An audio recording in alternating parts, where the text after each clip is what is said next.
Est-ce que Cemex mérite une place dans votre portefeuille? Cemex, c'est le géant mexicain du ciment. On va regarder ça ensemble.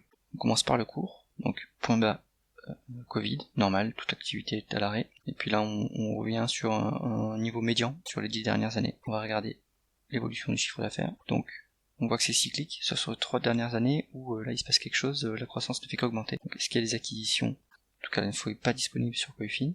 On va regarder maintenant les marges. Marge brute, marge EBITDA, marge nette. Donc là, la marge brute, c'est à peu près stable, ça c'est correct. En fait, les cimentiers ont du pricing power grâce à leur monopole géographique. Et ce monopole, il vient du fait que le ciment, c'est un matériau très lourd à transporter. Donc, une fois qu'il y a une cimenterie dans une zone, les concurrents n'ont pas intérêt à s'y implanter, parce que le coût pour démarrer une usine de ciment, c'est très très élevé.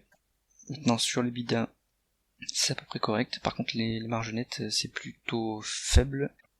Là, historiquement, les cimenteries, c'est souvent assez faible, les marges nettes. Mais bon, là, il n'y a pas trop de marge de sécurité à ce niveau.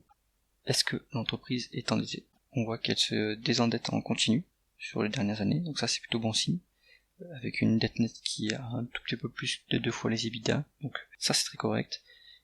Un peu moins de 6-7 fois les free cash flow, donc ça, pareil, c'est très correct. Ça, c'est plutôt bon signe. Le bilan s'assainit. Est-ce que les free cash flow suivent les net income?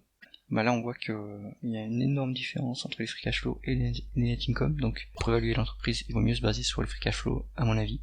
Là pour l'expliquer, il faudrait regarder dans les tableaux de flux de trésorerie pour savoir d'où provient cet écart. On va s'évaluer ça par rapport à la valeur d'entreprise sur EBITDA et par rapport au price to free cash flow. Si on se met sur les quelques dernières années, la valeur d'entreprise sur EBITDA médiane elle est à 6, là on a 4,5, donc un plus bas.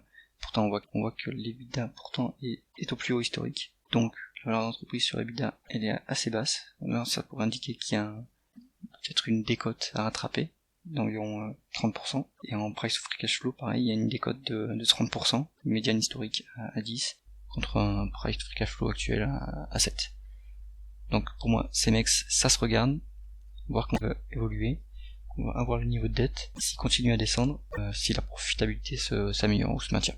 C'est tout pour cette analyse. Si vous aimez mon travail, soutenez-moi via le lien en description. Abonnez-vous à la chaîne pour ne pas rater les prochaines vidéos. Dites-moi ce que vous pensez de Cemex et du secteur en commentaire.